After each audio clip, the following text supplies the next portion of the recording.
Hey,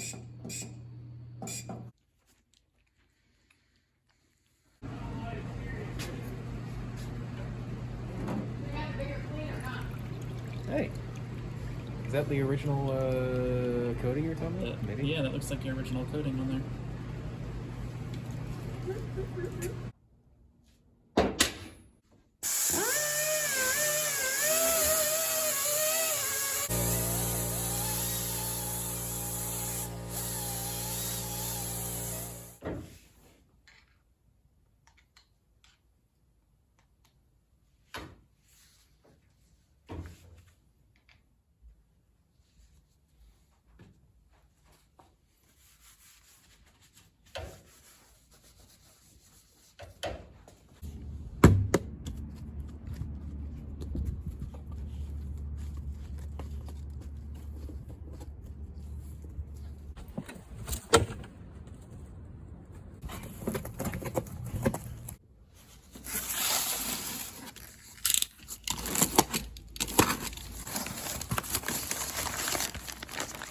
Hey, how's everybody doing? Welcome back to the Hot Rod Workshop. Today, we're going to be discussing patching holes with a punch and a TIG welder. All right, so this is the Whitney punch that I own. This punch was made by Whitney Tool Company in Rockford, Illinois. This is the number 7.5. It's part of the family of the 7, 7.5, and number 8 style punches. They run about this size. The 7.5 is no longer in production. I believe they stopped production, correct me if I'm wrong, somewhere in the 60s. Now they only have the 7 and the 8. This particular punch body bridges the gap between the number 5 Junior handheld punch and the more robust bench mounted punches. Now the number 7.5 punch is a little bit of an oddity. If you were to acquire one of these and you go to look up buying punches and dies for your tool, you'll notice that you can find number 7 punches and dies and number 8 punches and dies. The thing with this body, it looks very much like a number 8, but it's slightly smaller, and it requires the use of a number 8 punch and a number 7 die. So when you're looking to purchase dies and punches for these tools, you have to keep that in mind. It's probably best to get someone on the phone and explain to them what's going on, and usually they have no issue mix and matching the tooling for you. And that's exactly what happened when I went to go purchase some punches and dies for this tool. I had to get Trick Tools on the phone to kind of figure out what was going on, but they were very helpful to get me some mix and match sets. I got a 3/8, a 5/16, and a 1/2 inch. Now the number 8 punch is advertised to be able to exert somewhere along the realm of 5 tons of force. This is probably somewhere just south of that, and the capacity of this particular tool on the side says 1/4 inch through 3/16. Now, while this punch is labeled to be able to handle a 1/4 inch hole through 3/16 material, it's totally capable of performing that. The general rule of thumb of these tools is you really shouldn't punch a hole smaller than the material thickness you're going through. For example, if you're doing 3/16 material, the smallest hole you really should use is a 3/16 or larger. And that's to preserve the life of the punch and die set. Also, it's important to keep in mind for when you're installing new punch and die sets in these tools that there's a little bit of a pattern to help you from damaging your punches. And that's to install your lower die first in the tool and then install your punch second. Reason being, usually you have this mounted in a vise to do the swap.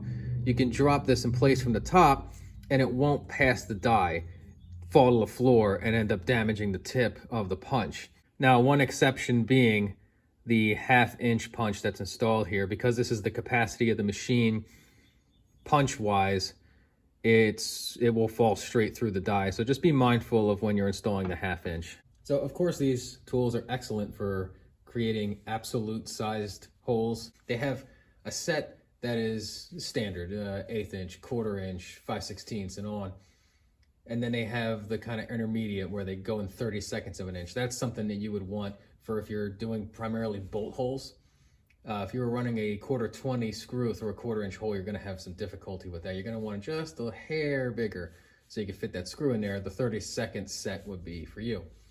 But Of course, I'm going to utilize this punch for punching holes, but today we're going to actually punch some slugs out of this so I can use the material to patch holes in the roadster cowl.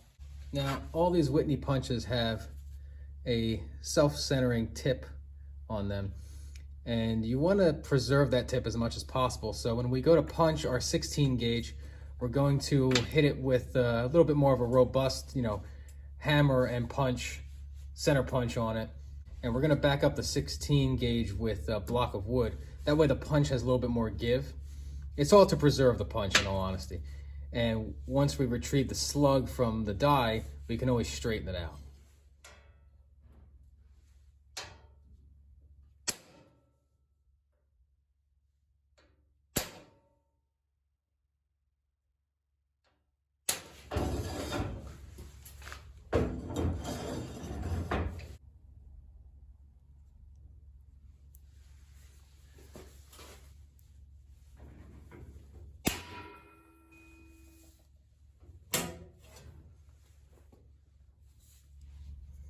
All right, we retrieved the 2 studs from the 1/2-inch punch, and now we're gonna get this shape out of it, try to flatten it out as much as possible.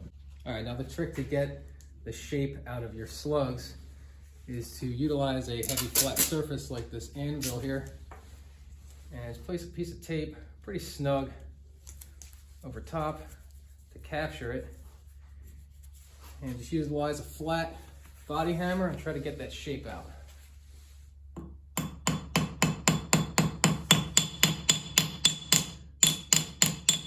Right about to where you hear the ring is where you want to be.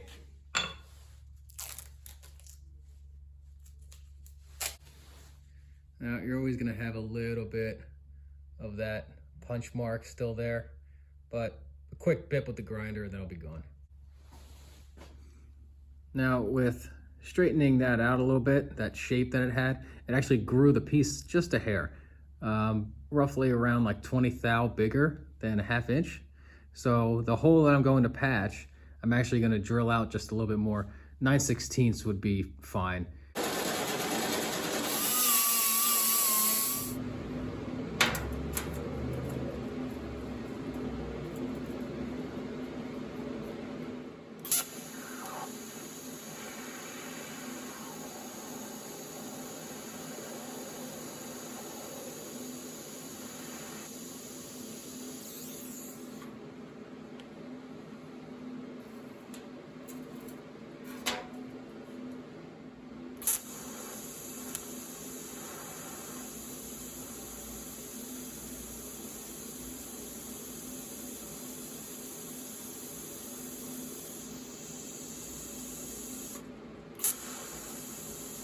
All right, so we got the patch tacked in. We can go one of a couple ways here. We can weld about halfway around, stop and hammer weld it out.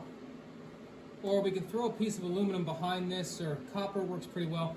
This will act as a heat sink, so it won't distort the area because there's a lot of heat concentrated in such a small area. It has a tendency to shrink that area a lot. So we're going to use the aluminum as a heat sink. We have a nice flat area behind it. Just like that. And then we'll go ahead and finish weld it out.